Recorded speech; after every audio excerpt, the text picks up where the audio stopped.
expressed on KUR are not necessarily those of Kutztown University, Kutztown University Student Government, Kutztown University Student Services Incorporated, KUR staff and management, or other affiliated organizations. Kutztown Live. Kutztown University campus's campus and community interest radio magazine. You can call Kutztown Live at 610-683-4859. And now, your host for Kutztown Live, Juliana Jablonski.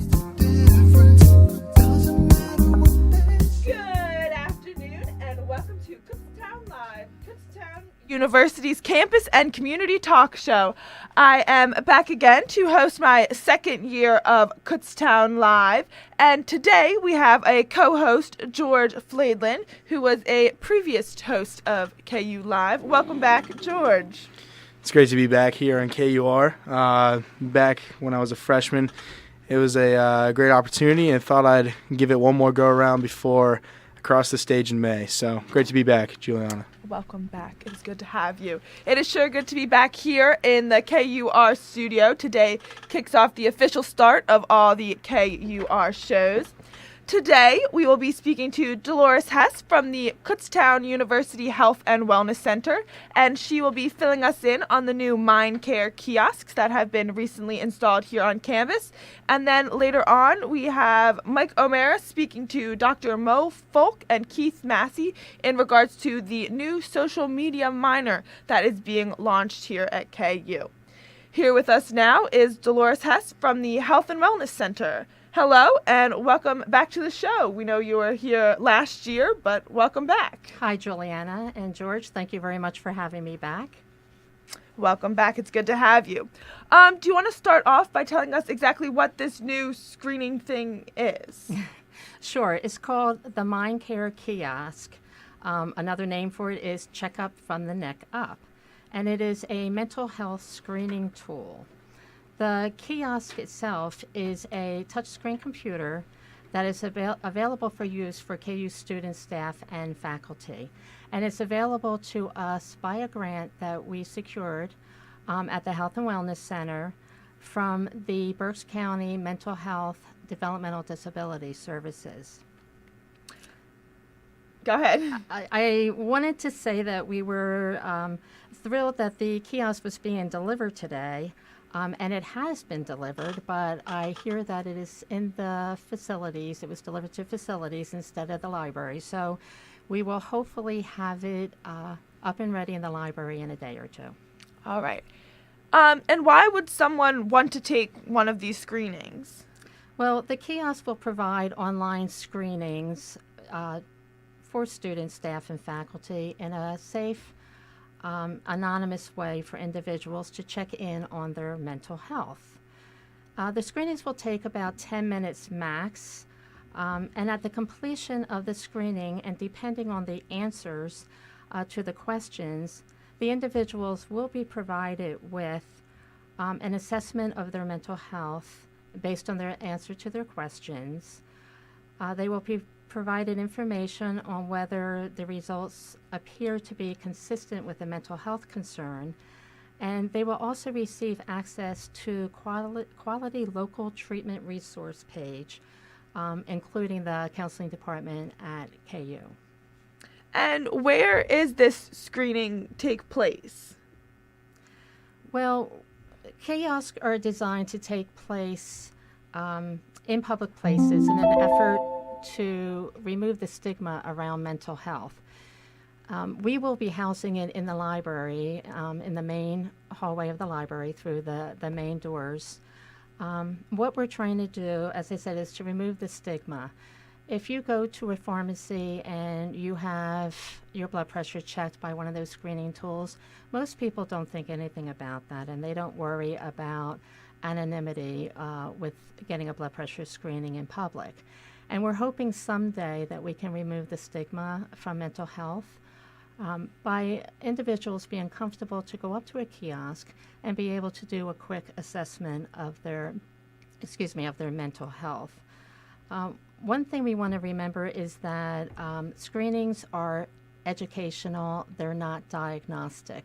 So once you finish a screening, if you still have any concerns about your health, you're encouraged to reach out to a mental health provider or your own health provider for further care.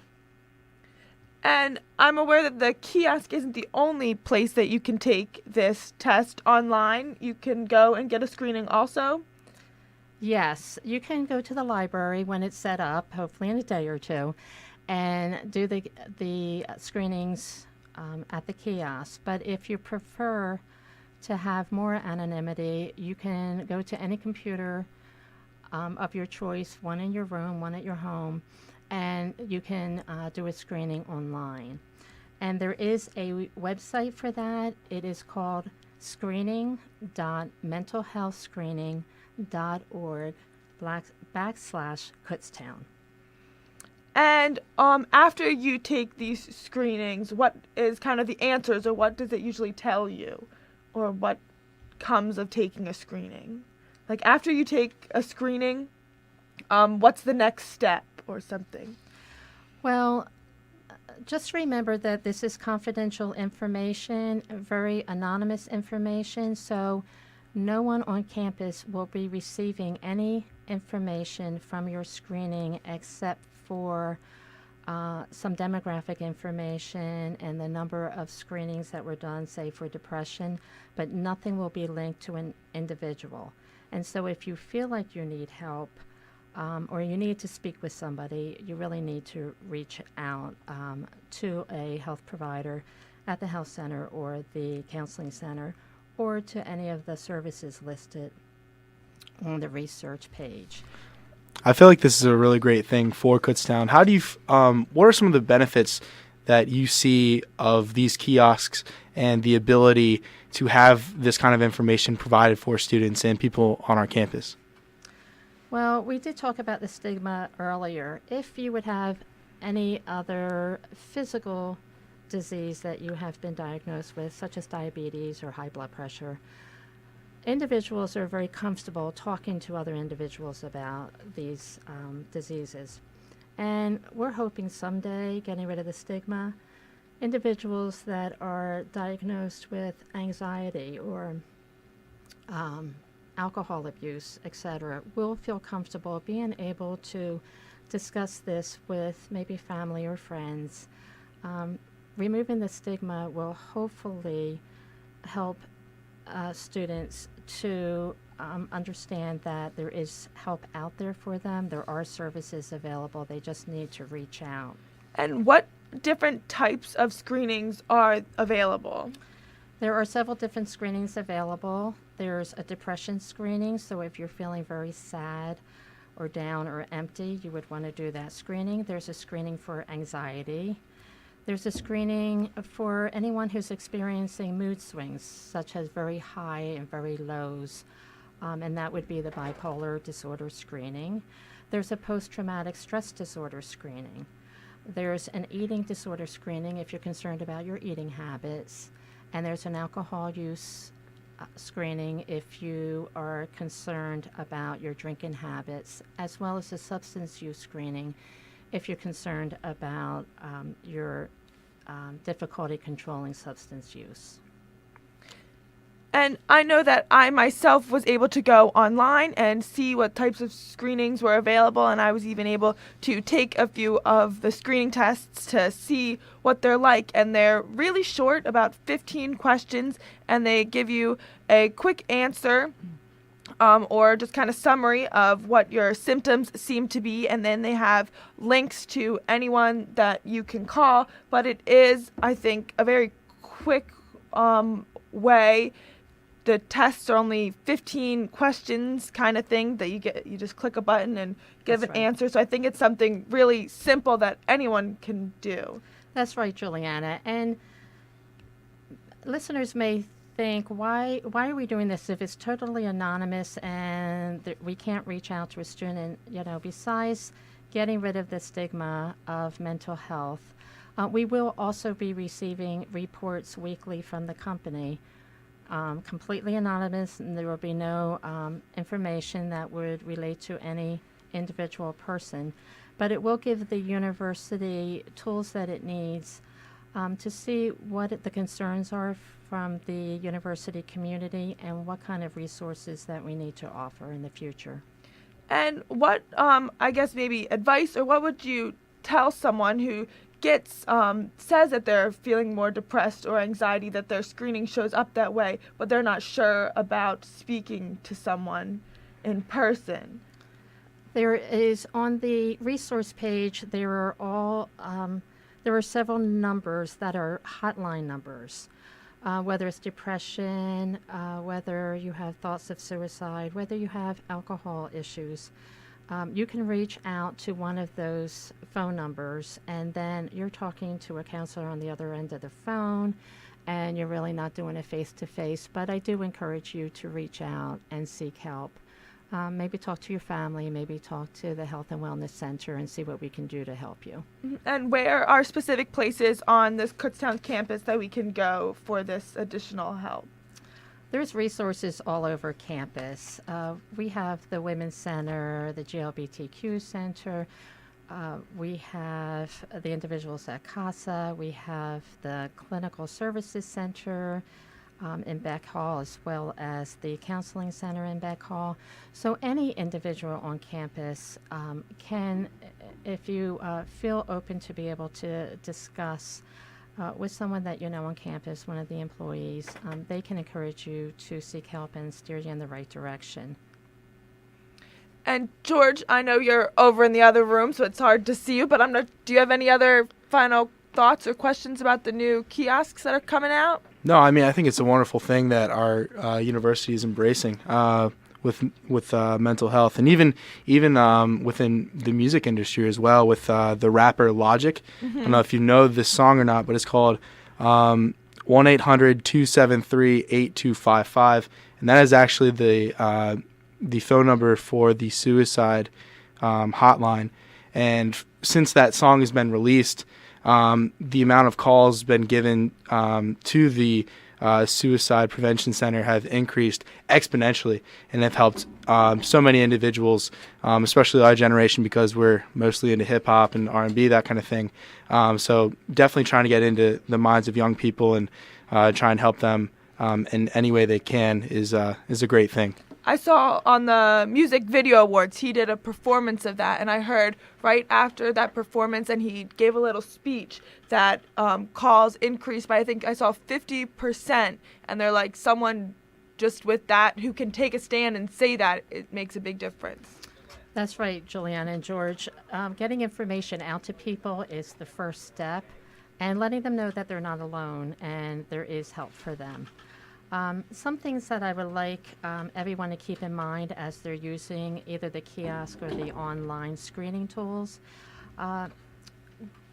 The screening will help determine if your recent thoughts or behaviors may be associated with a treatable mental health issue. Remember, your brain is an organ of your body, and it is treatable, but you just need to reach out and seek help.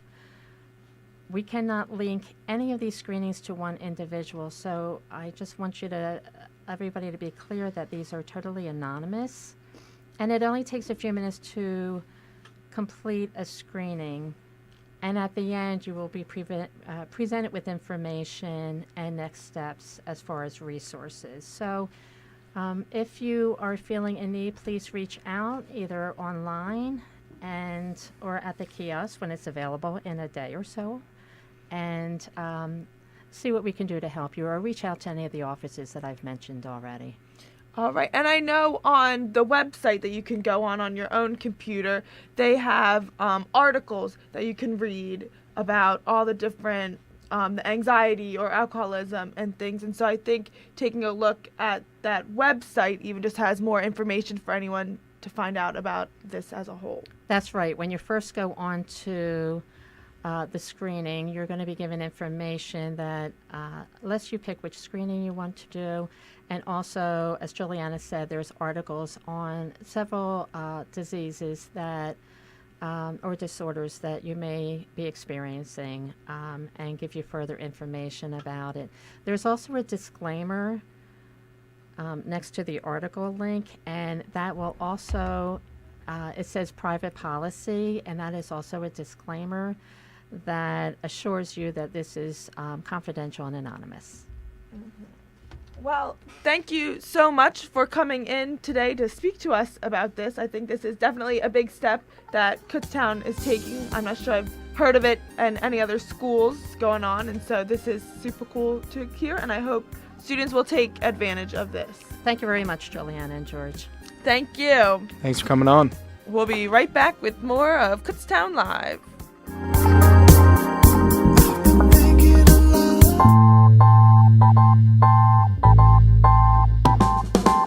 Like KUR, an award-winning radio station, on Facebook to receive exciting daily content delivered straight to your newsfeed.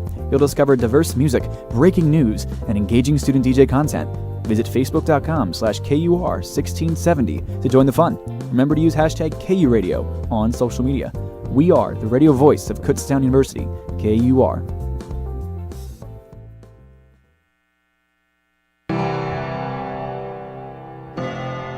It's Telescopic Topics, a look into the world above us.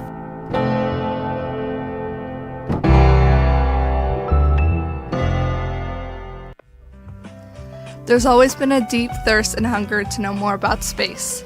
This quote is by astronomer Dr. Claudia Alexander. Hi, my name is Amy Vogel, and this is her story. Dr. Claudia Alexander had a dream, and that was to be a journalist. Yet that wish was seen as silly and unrealistic to her parents, who pushed her towards engineering. That nudge got Claudia an internship at NASA. It was a summer program where she was put to work in the engineering department, which she despised. Instead, Claudia would sneak over to the planetary science department on a regular basis, where she eventually earned a job. Years later, after she completed all her studies, she went back to NASA full-time and began working in NASA's Jet Propulsion Lab, located in Pasadena, California. That is what led her to gaining the director position of the Galileo mission. The launch of the spacecraft Galileo occurred on October 18, 1989, when Claudia's team sent it to Jupiter. This mission was to study the gas giant and its many moons. While heading to its destined planet across space, the craft became the first to visit an asteroid, Gaspra and Ida, and Claudia and her science team observed a comet colliding with a planet. After a year passed of the craft still heading to Jupiter, something amazing happened. Claudia's team got to witness viewing some fascinating images of Venus's clouds as Galileo passed. This mission to Jupiter only lasted a few years, and ending with preventing an unwanted impact with one of Jupiter's moons, Europa, at which time Galileo took a plunge into Jupiter's atmosphere. With Dr. Claudia Alexander's help, 21 moons were discovered. Overall, the mission was a success. She was named Woman of the Year by the Association for Women Geoscientists. She even received the Emerald Honor for Women of Color in Research and Engineering from a career communications group. Alexander passed in July 2015 from breast cancer. She was only 56 years old, but her passion for her work will always live on, and her accomplishments will help mold the future of science. Telescopic Topics, a look into the world above us. Stay tuned to KUR for more Telescopic Topics. Telescopic Topics is a production of the KU Physical Sciences Department and is recorded by the KU astronomy students in the studios of KUR. Thank you for listening, and we'll see you next time.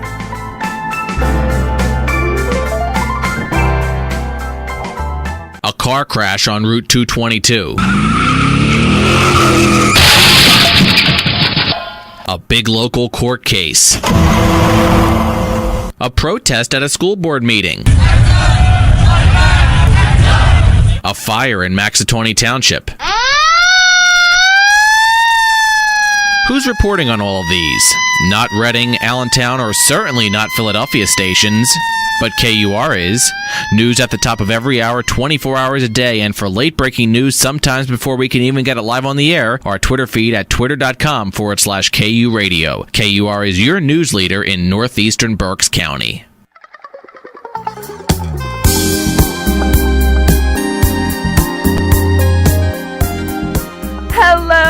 And welcome back to Kutztown Live, Kutztown University's campus and community talk show. Before the break there, George and I spoke to Dolores Hess from the Health and Wellness Center. She was talking to us about the mental health kiosks that will be soon put up in the library that people can go and use. Here with us now is Mike O'Mara to update us on some student government board new student elections. Yeah. Hi. Hello and welcome. Hi, George. Hi, Mike. How we doing? Oh, I'm sweet. I'm a sweetie. Are you a sweetie pie? Oh, every day I'm here. Kisses. Okay, so my name is Michael O'Mara. I am not just for student government. I'm also the president of this radio station. But you know what? I'm not here to talk about that. I'm here to talk about student government. I'm specifically the new student elections that just ended several days ago. We had an amazing turnout. Our goal was to get more than 6 nominations, self-nominations for these new student reps. And when I say new student reps, I mean those who are freshmen or those who have less than 20 credits. And they're just looking for a way to represent themselves on the student government board as part of the student government association. So they surprisingly we didn't have 7, we didn't have 8, we didn't have 9, we had 28. 28 people self-nominated. Last year was 6. That's huge. I don't know why. Good numbers. I'm assuming it's because of something that I did and something that our Vice President Alicia Miller did, who was actually on KU Live several months ago. But George, you can attest. I'm not speaking ill of student government in any capacity, but it's really tough to get people motivated, both on and off the board, correct? Of course. I mean, if you got people who aren't too invested on social media or trying to reach out themselves, then or trying to step out and make new connections and meet new people, it's very hard to, come out to things like something as prestigious as student government board here on our campus. Mm-hmm. And what does it mean to be on student government board, or what are the electing positions for? Because I'm not a part of student government board. Sure. I don't know really anything about it or much of really what it does. You should do it. Do it. You'd be phenomenal. You'd be a wonderful individual on student government board. But what student government board SGB. is? SGB. I see you eyeing me up over there, George. What it is it's a place where people can come and represent the student interests. There are 33 total representatives. New students that were just elected. I'm pretty sure there was 5 that were just elected, possibly 6. I don't have the specific number. But they are people that represent the new students. Now, there's also multiple colleges that are represented. So you are part of the Visual and Performing Arts, Juliana? Communication. Yes. So you see, most people don't know that the communication is within the Visual and Performing Arts. That's something I didn't know going into it. But there's Visual and Performing Arts. There is business. There's education. There's science, liberal arts and sciences. There's new student, and there is at large. At large is those who haven't selected a major. They have to have a voice on the student government board. We meet with organizations on campus. We talk to administrators. We talk to We talk about important events that are happening that we can help have these people that may not understand. Now, it sounds kind of vague, and it is, because it's different every single week. I've had people come up to me, and I didn't really realize how important this was, but people came up to me and talked to me differently. They asked me questions that were relevant to what I was doing. It didn't become a conversation. It became a topic of discussion, being a part of student government board. So that's what it is. You kind of are trusted and heavily relied on as someone who knows what they're talking about. And 95% of the time, nobody knows what they're talking about. And I'm in that 95%, but there's maybe there's that 5% over there that I genuinely know what I'm talking about. And I feel like right now I might, but I can also go into I go into so many things. Ask me another question. I can just keep talking about student gov. I love it. Well, you said you were here to speak to us about the new student elections. Yeah. Do you know who won these? Of course, they're done. Would you like to share with us those I wouldn't results? like to. I'd love to. Great. So Here we go, Mike. Here we go. So like I said, there was 28 total nominations. That took place over on KU United from the course of last week, I think. It started Monday and ended Friday. The people that won, I can give their names right now. We have, and I'm sorry if anyone's listening who did win and I just butcher your names. I think Mike drank his coffee before the show. I haven't had coffee. Yeah. I am just so excited to be on this. I cannot tell you. I can tell. You're there. Mike, I cannot tell you how much. Monsoon Mike, I cannot tell you how much I appreciate to be on this, for starters. But we're honored. We're honored to have a man of your capacity on the air. New student representatives are as followed. We have Joseph Baswari, Emily Campbell, Clyde Kilbrew, and Lauren Baldwin. Those are the 4, actually. I apologize. 4 new student government reps that will support and represent every single one of the freshmen, the class of 21, and students that are transfers with less than 20 credits. Congratulations to all those. Congratulations, those people. They're going to be at tonight's meeting from Tuesday, it's every Tuesday, 5 to 7 p.m. in MSU 223. They're going to be there. They're going to be nervous as heck. That's just how it works. We just build it up. George, you can talk about this. I mean, just the amount of, just a lot of feelings that go into your first SGB meeting. I wasn't shaking.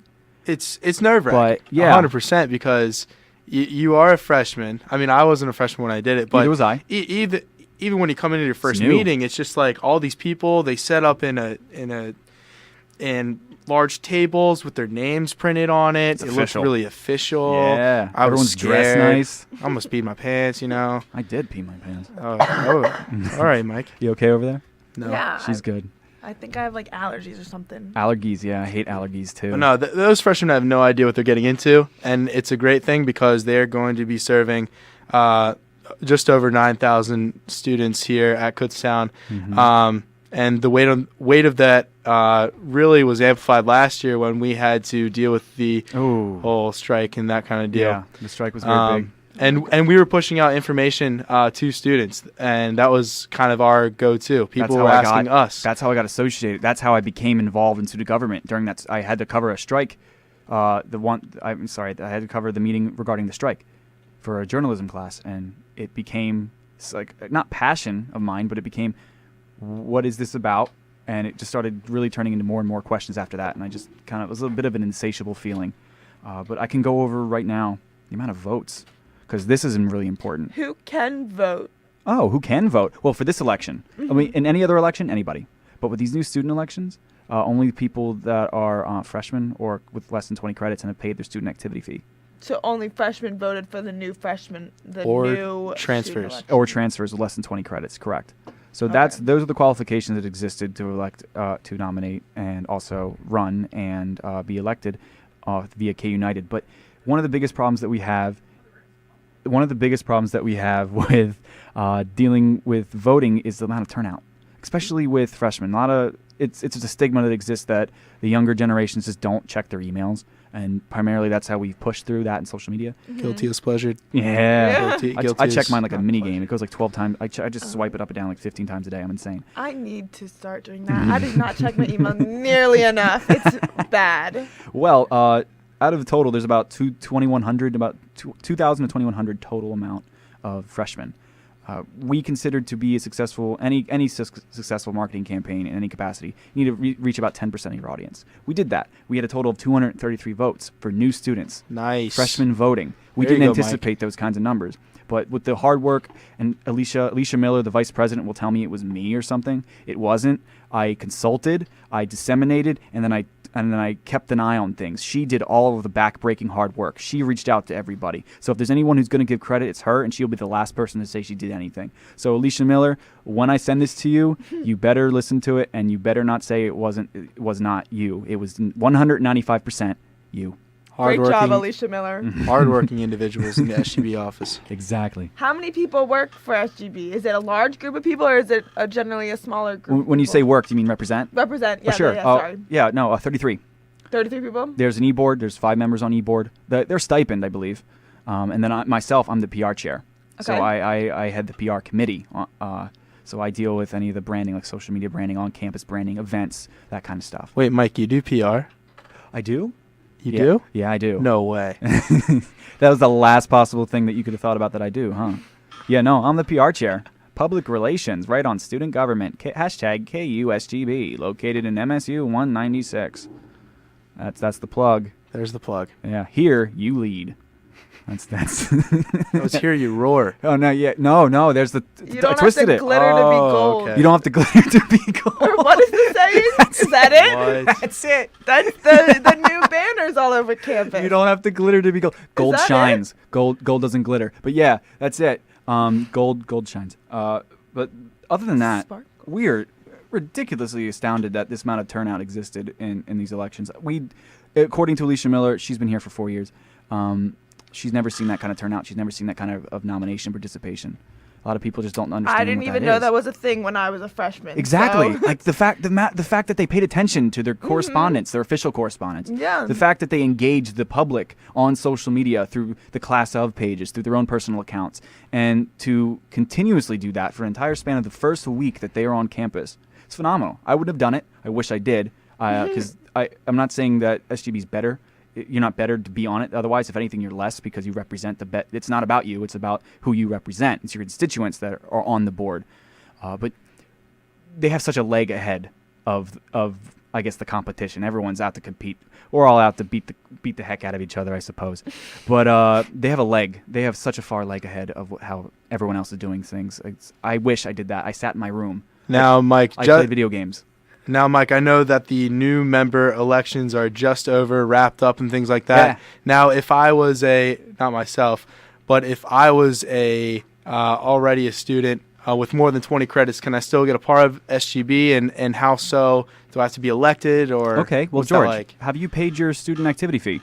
I have. Well, you're a member of the Student Government Association. Congratulations. What's that, Mike? Well, it is an association where everyone is a member of student government. Student governments are public meetings, again, held in MSU 223, and you are able to participate. You're able to have your voices and concerns heard, maybe just general feedback that's positive, in every single meeting. So if you wanted to run for it, if you wanted to run, you can.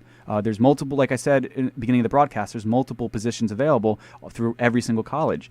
There are, I believe the numbers are 10 liberal arts and sciences, 6 business, 4 education, 4 VPA, 4 at large, and 4 new student. I believe that's how it's broken down. So if you're any one of those colleges and you start hearing stuff about nominations come the end of the semesters, come the beginning of the semesters, there's your time to bite. As long as you pay a student activity fee and are a registered student, the opportunities are limitless for you on Student Government Board. Wait, I heard there's something called committees. Can't you be on that even though you're not a representative? Well, yeah, you can be. Sure. What's that like, Mike? Oh, committees. Well, I head it. It is fun. We do all kinds of events. We are currently in the process of creating a fundraiser. I can't go into details about that, but we're going to be all over campus promoting a big old fundraiser. But we have a separate meeting where we sit down and we communicate and we talk about whatever specific amount of committee that we're on. So I'm on PR, right? I'm on PR. We also have Internal Affairs. We have C&C, that's the meetings. We have Parliamentarian. And I know there's others, but honestly, I can't think of them off the top of my head. There's so many. But each one has their own specific task and role within student government or outside of student government. So that's just the basic rundown. You can be a member of a committee regardless of whether or not you are on the board. No way. That's awesome, Mike. Yeah. I want to help out. Oh, really, George? Wait, what's the BSGP, Mike? I don't know. Board of Student. It's the Board of Students. President. Yeah. Retreat. I can't talk about that. That's hush-hush. We're going on a retreat soon, aren't we? No. I am. PSGP, when all the presidents from all the other I forgot. schools are coming to Kutztown University. I don't have too many details about that. Can you shed some light on that, George? Well, so some light shall be shed, I guess. So since I was on Student Government Board last year, I have some information. Anyway, basically the BSGP conference is when all the other student presidents from all the other PASHE schools, PA State schools, come together, have a great big conference together, talk about leadership ideas, go back to their schools and try and make their student government better and help out their university as much as possible. Yeah, that's what's happening. Do you have the date? It's coming up sometime in October. Don't have it off the top of my head, but that'll be posted. Helping out with that. Well, it looks like our time here this afternoon for this Student Government Amazing chat is coming to a close. Yeah, buddy. Up next, we have an interview from Michael O'Mara. Hey! It's me. Hey, it's that guy. Speaking about the social media minor. Have a wonderful... Major. Social media major. Major. It's a major now. Oh, it's a major. It's a full major. Yeah. Mo Folk and Keith Massey. I wanted to say this before it ends, but today is also National Cheese Pizza Day, and I thought that was really Happy super cheese. exciting. That's important stuff Happy right there. cheese, everybody. Say cheese, guys. Here comes the interview.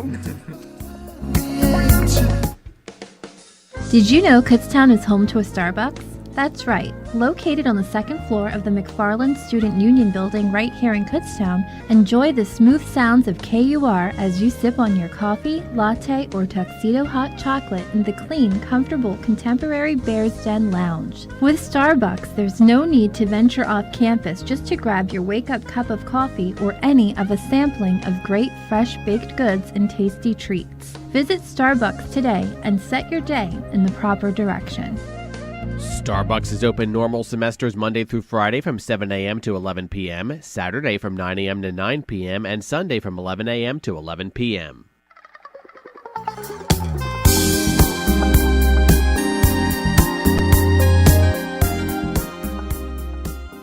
You're listening to Kutztown Live with special guest host Michael O'Mara. Today we have Dr. Mo Folk and Dr. Keith Massey in here from Kutztown University discussing this brand new social media major that they just introduced. Why don't you guys tell the listeners a little about each of you? So I'm Keith Massey. I actually am a assistant professor of communication studies. I study lots of different types of media things and social media in particular. And I've been at Kutztown for about 4 years, working to develop this degree, really. Okay. I'm in my ninth year at Kutztown. I'm a professor of digital rhetoric in the English department, so I do a lot with persuasion in online realms, what makes people believe you and what makes credibility in the digital arena. Question I got for you guys, because a lot of people misinterpret what social media is. How do each of you define social media? Maybe you might have the same definition, but how do each of you define social media? I would say that's a really tricky question because sometimes it gets convoluted with like user-generated content. I mean, what media is social media? You can have lots of things. Most of the time when people talk about social media, what they're thinking about is social media networks like Facebook or if you're older, MySpace back in that day, or Twitter. Mm-hmm. But things like, for example, also like Snapchat, still a social platform, still a media. Mm-hmm. It's really hard to distinguish the two. A lot of times it kind of blurs into just simply being the digital realm. But I don't think you can lock it down to any one thing. It's more of a shift in a paradigm from traditional kind of broadcast media into people being able to be social and engage each other as both a producer and a consumer versus back in the broadcast days, you're producing or you're consuming. And so I think once we break that into the new paradigm, we're kind of doing some types of social media. Now, some things are more considered more social media, but I don't think there's an easy way to define it. Okay, well, in that new paradigm, would it be considered more professional or more personal, or they kind of be melded together? Yeah, they're melded. I think that's a good way to put it. That what businesses are learning is the more that they become a person, that they don't try to say, we have this, we can do this for you. Mm-hmm. And they say, oh, we noticed you were doing this on your vacation, or we saw this. And they act like people. Mm-hmm. They gain some credibility. They develop relationships, and those relationships actually generate income. It's more like an indirect way, like content marketing. We're going to produce something, and people are going to like what we're producing, and we're going to interact with them, and then they're going to build. That's going to build up how they feel about us, and then we put the sale way down the line. So we're not pushing. It's not way back in the days of spamming or mass marketing. They're trying to actually interact, and that interaction builds connection and relationship, and through the relationship, it yields capital or some type of value. That sounds very much like I actually had a class with Dr. Angelo Cerrucci, and that sounds very similar to the whole Web 0.0 and Web 2.0 shift, where it just became, or not even that, maybe back in the 50s where you see advertising. Now it just completely shifted, and that seems very similar. It seems like what's happening with social media now is kind of just reflected in both of those time periods. Yeah, I think of social media as well as media without any kind of gatekeepers, right? Mm-hmm. So if you look back in the day, right, say you want to watch something on HBO, right? You need a cable subscription. You need to pay for HBO on the go. You publish something in the New York Times. Who's going to see it? People who actually bought the paper newspaper or who paid for the subscription online. Mm-hmm. Whereas social media, in another way, is technically open to 6 billion people, right? You just need to know the ins and outs of, I need a hashtag for this particular platform to be heard and that sort of thing. So I think that's a key part, is absolutely no gatekeepers. And that's why it's such a wild open, it's like the Wild West of media. Do you, just a personal question, with hashtags, do you see them as valuable, or do you see them as something that's kind of losing its value, or can't really determine a value? I would say they're valuable. I think I lean towards that side of the equation, because then you can kind of consolidate information around something, and you also make things search faster to search. And if you're going from the backside and trying to examine the impact of something, you actually need a way to search it that's easy. You can consolidate that search. You could search without the hashtag, but then you're going to actually have to have cleaner things, be able to get rid of this idea and that idea. Whereas if you have a hashtag, whoever placed it there, whoever responded to it, they're interested in that general umbrella of an idea, whatever that is. Okay, that makes sense. That sounds like kind of like one of the cloud-based things that I know I've worked with in Digital Self. We had to create a cloud, and that we had to use the primary hashtag instead of the keywords, because the keywords themselves are just random, but the hashtags themselves do seem specific. Okay, then this actually follows up on my next question regarding the major itself. What is the primary focus of the social media major? Is it kind of what you guys were just talking about, or is there a different aspect of it? Well, I think what's different about this major, first off, is that it's an interdisciplinary effort, so it's not just one department. So I think that's key right there. So this would be one of the very first interdisciplinary majors at Kutztown. So it combines communication studies, the English department, professional writing, and the business department all in one. So with that, I think you get a nice overlap of what you can do within the majors. So I don't know if Keith, if you want to speak to that more. Yeah, I like to think of it as like a Venn diagram, like 3 interconnected circles. And it's trying to do these 3 things really. One circle is like analytics, data science, where you're examining the backside of things. What's going on? How can I see what's happening to the information that I'm passing forward? One circle is what I usually think of as the humanistic. It talks about the ethics. There are a lot of ethics involved whenever you start doing social media stuff. Also in the humanities side of things is the content creation and the writing. So the front side of things, what people see, what you should say. Those 2 things overlap each other with like creating, say, a bot to do something. Now there's an ethical question there. There's what content to make the bot do, but there's also a technical side and that would fall closer to the analytics element. And then the third part of this Venn diagram would be the business side of things, e-commerce, pay-per-click, online marketing, those type of things. And so really the major is the overlap of those 3 things. So it's not actually focusing on any one element of social media. It's trying to give people a broad perspective of the use of social media in different ways, so that they can go out into different industries and shift into different roles and jobs, and yet know what other things are happening behind the scenes or in front of the scenes or business-wise, etc. So this seems like a combination.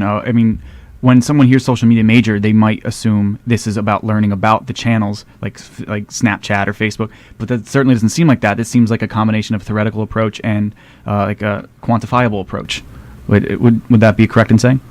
Yeah, I think it's definitely a blend of the qualitative and quantitative. You're going to have to be able to write for the front content, and you're going to have to be able to do some math and be able to code a little in order to do the backside of things. And that's really just 2 of the bubbles, really. That's just the analytics side and the content creation side. And so then you're also going to have to see how do you use those in a business setting, marketing, e-commerce, etc. And so, it will have both of those elements in it. And platforms, always change and develop and evolve. So, again, like you said, it's not the point. I think when people hear this is to like, oh, here's how to use Twitter, here's how to use whatever, right? But knowing the strategies and the theories and getting, like he said, the math side, the analytics side, that's transferable, right? That can last you, years and help you adapt on the job market and be valuable. Whereas the nuts and bolts of a platform you can learn in 5 minutes. So not just the job market, but like the tech market too. Like we have every time you turn around, there's a new way to interact with a platform. So you're saying that what you learn in this major will be applicable to any type of device, whether it's a wearable tech, whether it's AR, VR, any type of interactive technology that has a social media aspect. This would be an applicable major, correct? Yeah. Okay. This is a question I have. I'm a communication major student. I'm also double minoring in digital communication and new media and public relations. This is a question for possibly someone in a similar boat that I was in maybe 2-3 years ago who might be looking to go away from the communication aspect. What minors would be best associated with this major that you guys could think of?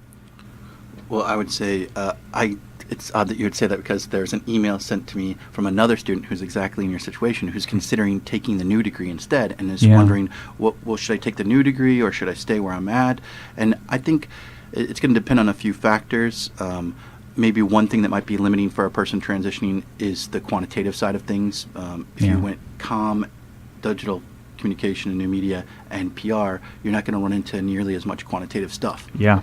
On the side, though, if you were to be an SMS major, the social media theory and strategy major, sorry, a good minor would probably be PR, because there isn't really PR embedded into it, but we've seen whenever we are studying this to put the proposal forward that a lot of the job growth in PR is related to the social media expansion across industries. And so someone who majored in this and minored in PR would probably really set themselves up well. Mm-hmm. That's going to lead to my next question. I was going to ask if there is a PR component. You said no, but what about the core required classes? Now that we covered the minor aspect, what about the core required classes? Are they similar to those majors that you've mentioned, like comm and business, or are they completely new?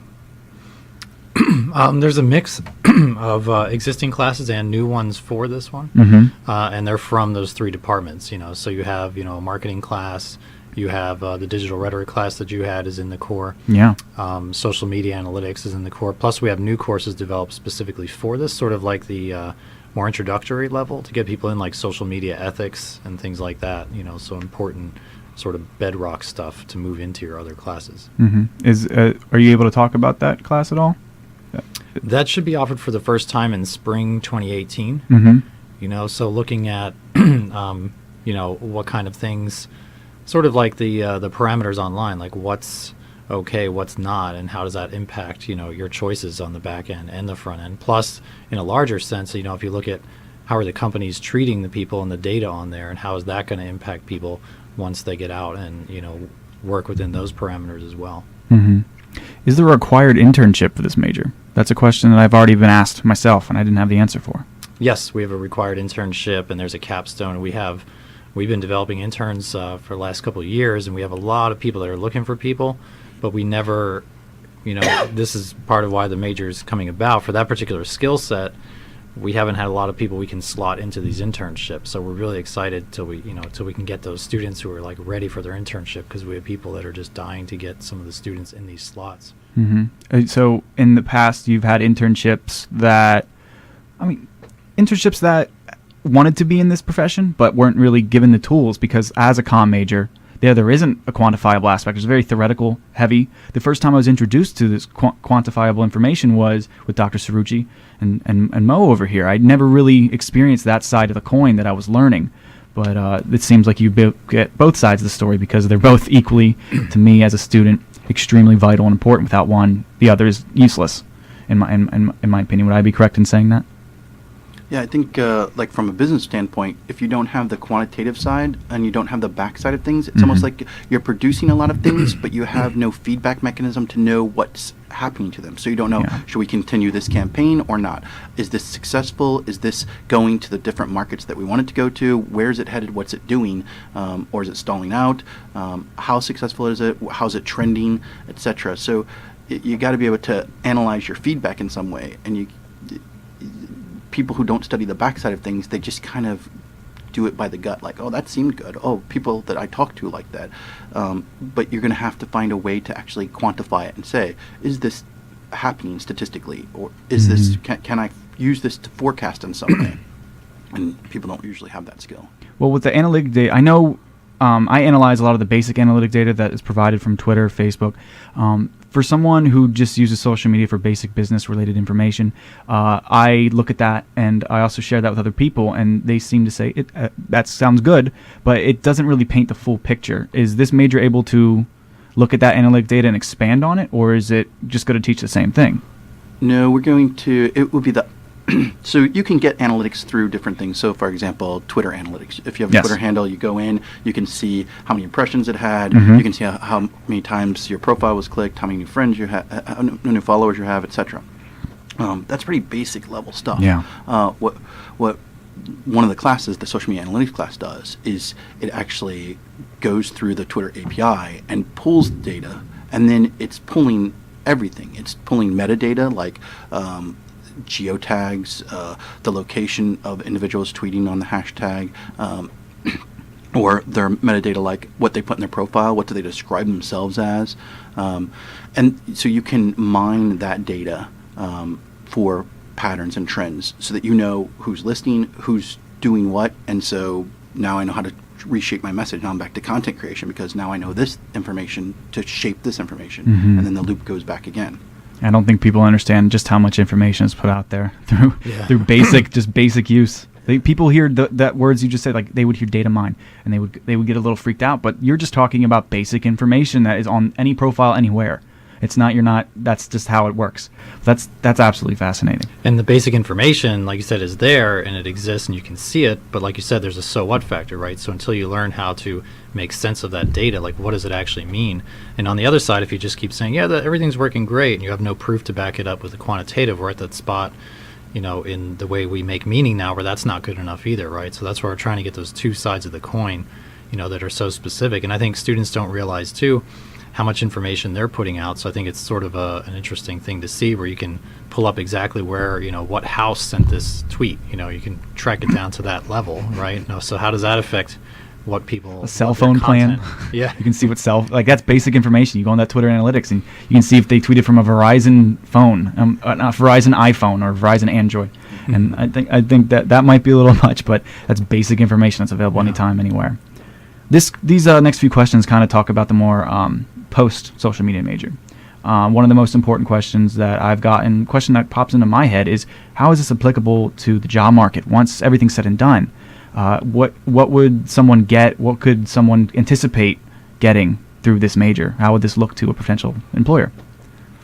So I've been talking to some regional employers trying to set up relationships for the future internships that are going to be necessary. Yeah. And they're all very interested already in the degree. One of them said to me that we're going to be creating unicorns, because what happens is you usually get somebody who has dabbled with social media, has done the front side of things, but don't understand the analytics. Or you get someone who's a computer scientist who's maybe gotten some coding down, can do this side of things, but they're kind of maybe socially awkward, or they're not used to writing in English versus C or C++ or Python or something.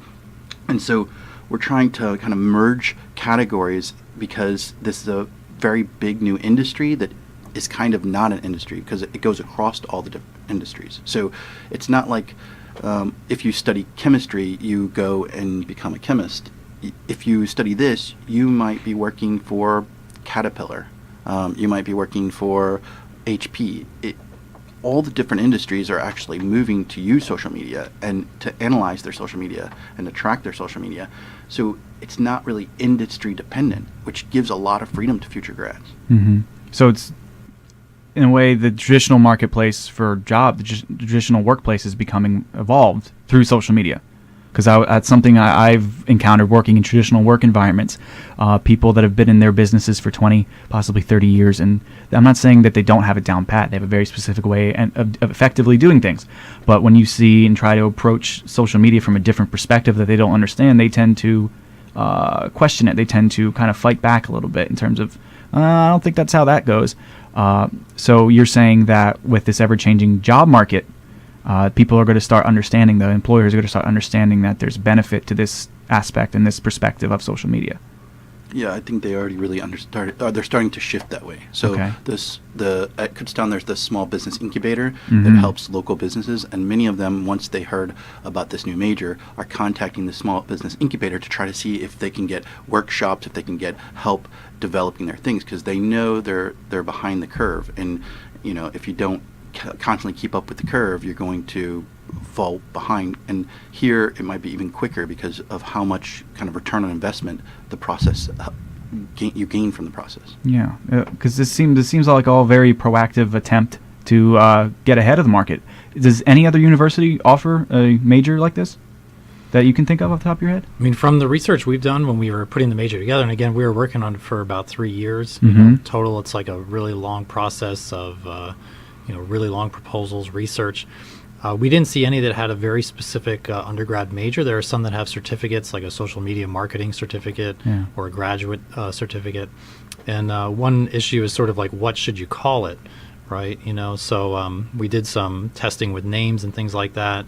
And again, to some people, that's where they might think, oh, it's just how to learn Twitter or whatever, but this is why we try to capture in the name. There's not just one job title, right? A lot of jobs, I think a lot of our students would be set up for would be like social media manager. And if you look, there are so many of those jobs regionally and whatever. But also, just to go back to the question you asked about minors, picking up, say, a professional writing minor and this degree, one other aspect is trying to prepare people for nonprofits, right? So they need to generate their own funding. Social media is a perfect way to do that. But also, what about a student who's like an entrepreneur, right? And they want to write their own book, market their own stuff, whatever. They're going to need to learn this. So those two things can go hand in hand. So that's sort of like our 3 prongs, like the corporate side, the nonprofit side, and the entrepreneurial side for the major. That's what we're trying to prepare students for. All right. Now, I was trying to research myself online for those positions that you just brought up. I am a promotions director for KUR, and I'm also the PR chair for Kutztown Student Government. And looking at those positions in the marketplace in our area, you see that there's a fairly low median income, it seems, from Glassdoor. I don't know. I haven't used it too much, but out of all the places I could find, that was the one place that had a crowdsourced salary reporting. They read that the Reading area median income for any social media position is about $43,000, and the national average is $36,000. And I know there's always a risk with there's always a risk with going to college. You're never 100% guaranteed to get a solid return on your investment. It's how much work you put into it, how much time you put into it. Now, what could you say to a prospective student, maybe someone who is looking to change the major, an incoming freshman who's still undecided? What could you say to those students that look at this major and see that median income and may feel dissuaded? So I think there's a few points to this. One is I think it's hard to figure out what the median income would be. Because, like Mo was saying, there's a lot of different job titles. So you have social media specialist, social media campaigner, social media marketer, social media this, social media that. And sometimes social media doesn't even fall in the job title, and yet social media is within its work. So, for example, one of the jobs that we put in our proposal that we found a couple months back, almost a year ago now, I know that time's flying. The thing is that it was in Allentown, and it needed some of these skills, and it paid about $85,000. Okay. And it was only looking for a bachelor's degree. So it's going to be kind of really disparate. There's going to be a wide range of possibilities. The catch is that I think our students are going to gain is that these people right now that are posting these jobs are looking for people who have one thing really, and they're hoping to change them. They're like, oh, we'll look for somebody who's done communication or marketing, or we look for somebody who's done English or writing, or we look for, but they're asking in their job description for other kinds of things. And so if they found that there was a group of people, graduates, that actually have all these different things, they're going to see the value and know, oh, well, we won't have to spend so much time on this. We won't have to get them these skills because they've already developed them in their major. They're kind of hoping, and this is in some of the research too, that a lot of companies say, well, we thought that because people were millennials and they grew up with technology that they would be able to do these things, and we're kind of disappointed. And so those jobs, those people seeking jobs are still in that mindset because nothing's actually shifted. But this major is kind of part of the paradigm shift to get education in the place it needs to be in order to keep up with industry and get students to where they need to be for the industry. So I think of the recent graduates that I've worked with in this area before the major happened, they took independent studies with me and so forth, they've gotten pretty solid jobs. They're in the mid-40s. One works in Reading, others that work in Allentown. I don't think that salary is going to be a problem, and I don't think job opportunity is going to be a problem. And those two things are really important. It doesn't really matter what your salary is if you're unemployed. I mean, if your salary is zero, it doesn't really matter. You're going to have lots of opportunity as a graduate, and I think that you're going to be surprised by the future salaries. All right. Well, thank you very much. That is all the questions that I have. Thank you, Dr. Massey. Thank you, Dr. Mofolk. This has been Kutztown Live with special guest host Michael O'Mara regarding the brand new social media major that's been introduced here at Kutztown University. It will be, is it active this fall semester or is it active spring? Fall. Yep. You can sign up for it if you are undeclared, or if you want to transfer, you can go sign up for this brand new social media major. All right. Thank you for listening.